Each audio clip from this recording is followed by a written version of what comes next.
Good afternoon, brothers and sisters. My name is Chukemeka with the Igbo Hebrews. Sons and daughters of the Most High, I have a question today, and that question is, who is dying of malaria? I need to understand, do you know anybody that is dying of malaria here in Nigeria? Because I really need to see that person. I mean, I have never seen anybody die of malaria. I hear malaria is a very dangerous disease, it kills children, yada yada yada. I've heard all those things, but I've really never seen. And I really want someone to show me someone they know that is dying of something, and that thing has been identified to be malaria. Because most times when people feel feverish, they will assume it's malaria, and then only for you to go and do lab tests, and you won't see one single malaria parasite. I've been to hospitals, to lab centers, and I've asked them questions. How often do you even see malaria? And it's not as prevalent as people want to believe it is. The interesting thing, brothers and sisters, is that while you have malaria, a very dangerous disease, and I don't make any excuse for it, it is a very dangerous killer disease. Okay? Here in Africa, we tend to have some kind of immunity to it. And not only that, we tend to have some kind of herbal remedies for it. If you have some kind of feeling feverish, feeling malaria symptoms, you go and take one cup of agbo, you're likely going to feel better. I mean, we've had this for generations, and we've treated all these ailments with it. For this same generation, sometimes they do work perfectly, sometimes not very perfectly, but if someone is down with malaria fever, in a matter of 3 days to 1 week, that person is expected to feel better and go back to whatever he or she was doing. Why am I saying this? You see, right now as we speak, a vaccine is being developed for malaria. Not only is a vaccine being developed for malaria, if you are key into what's going on in the country today, there is a strand of disease that is on the loose in the country, and that's meningitis. They say this particular strain of meningitis, they've not seen it before. It can do this, it can do that.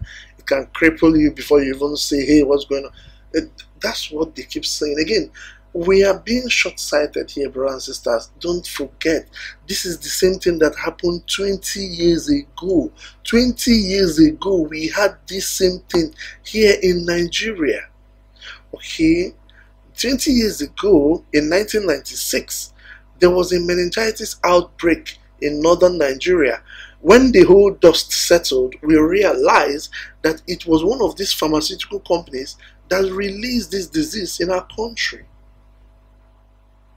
It was one of these so-called pharmaceutical companies that manufactures disease. They are the ones that were doing this experiment on people in Kano State, in northern Nigeria. It's just 20 years ago. But we have forgotten. Now, while I feel it's very difficult for me to make this kind of videos, anybody who understands this knows that I'm really putting myself out there. I'm putting myself out there for attack by those who want to see this kind of information not being distributed, and I'm also endangering myself and my family for doing this. And not only that, I'm basically doing it for nothing, because at the end of the day, the people I'm warning won't even listen. The people I'm telling about the dangers of these vaccines and these drugs, they are not even, they don't even pay attention. How do I know that? You see, there's a very good friend of mine that we all grew up together, went to school together. And when he had his child, I didn't have a child then, I wasn't married then. So he had a child, and I told him that he should be very careful with vaccinating the child. That this thing can be very dangerous, that I personally would recommend he does not do that.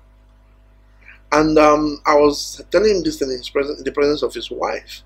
And the next thing I know, he and probably the wife circulated some kind of rumor that I want to kill their child. I don't want them to give their child proper medical care. And one thing with rumor is that you'll probably be the last to hear it. I actually heard this from a matured lady who is a friend of my mom's. And she just asked me, why do you wish evil to your friend's child? And it was already a rumor in circulation. It was very difficult for me to even digest that. Until this very day, me and that my friend, we're still friends. We still say hi and hello, but apparently there's a strain in that relationship. So it's difficult for me to tell people to be careful about vaccines. I expect people to be adults and to know exactly what goes into their children's system and to take care of the children that God has given under their care. But I mean, I look at it from the direction of the children. If I don't know something, and someone else knows, I will want the person to inform me, and I'll take that information on that value. And this, my friend, didn't do that. And he's not the only one. There have been other people too that did the same thing. So it's difficult for me to pass this information, but I will. Okay? And that's why I'm asking brothers and sisters, right now as we speak, people are developing vaccine for malaria. And when they finish developing it, the churches, number one, the churches will make people to go and take this vaccine, because I still remember the vaccine I took when I was young. It was administered to us from the churches. They brought it through the churches. That is why this reverend sister in Kenya was trying to stop people from taking the measles vaccine, because she knows the dangers. But the churches here in Nigeria, I wonder who is going to stop. No one is going to do that, because they really don't care. I mean, everybody's busy looking for money up and down. They really don't care about what's happening in our societies. They really don't care about what children are taken to the system or what has been unleashed in our communities. So I want to let out a warning on brothers and sisters. Be very careful. Very soon they will start clinical trials for this malaria vaccine that they have completely engineered in the lab. Very soon they will start these clinical trials. And when you hear clinical trials, that means they'll start injecting it to people and see how they react to it. You don't know what's inside there. You don't know. The same meningitis outbreak that's currently going on is man-made. You see, I'm not a Nobel laureate scientist. The basic science I know is what I studied in school. But even in that basic science, mutation of an organism takes a while. It takes tens or hundreds of years. Organisms don't just mutate like that.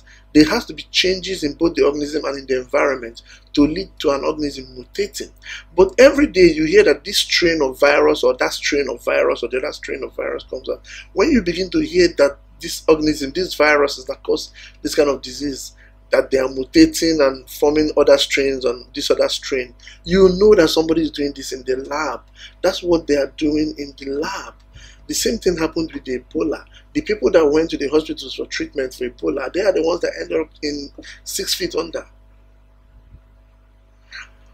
Okay, I want to put this out there. Right now we're having this meningitis outbreak. People have to be very careful, brothers and sisters. I'm not going to tell you not to take any of those vaccines, but I'm going to tell you to be very careful.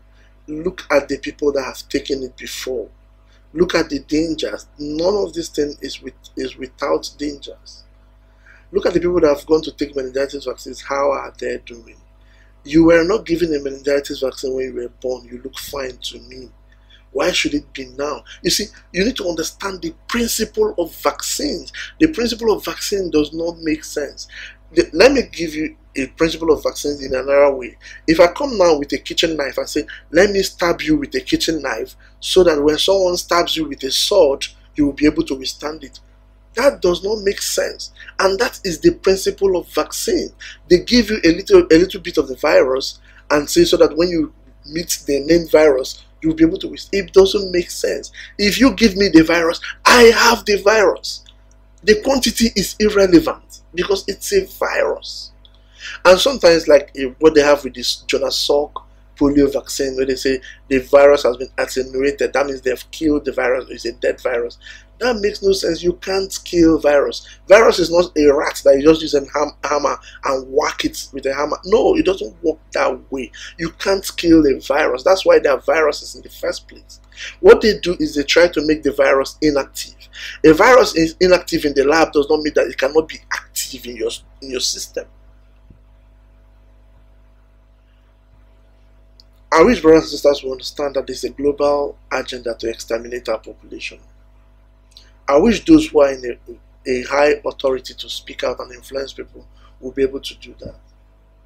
I do hope that the Most High of Majesty will protect his people. And the Most High guide us. Salam.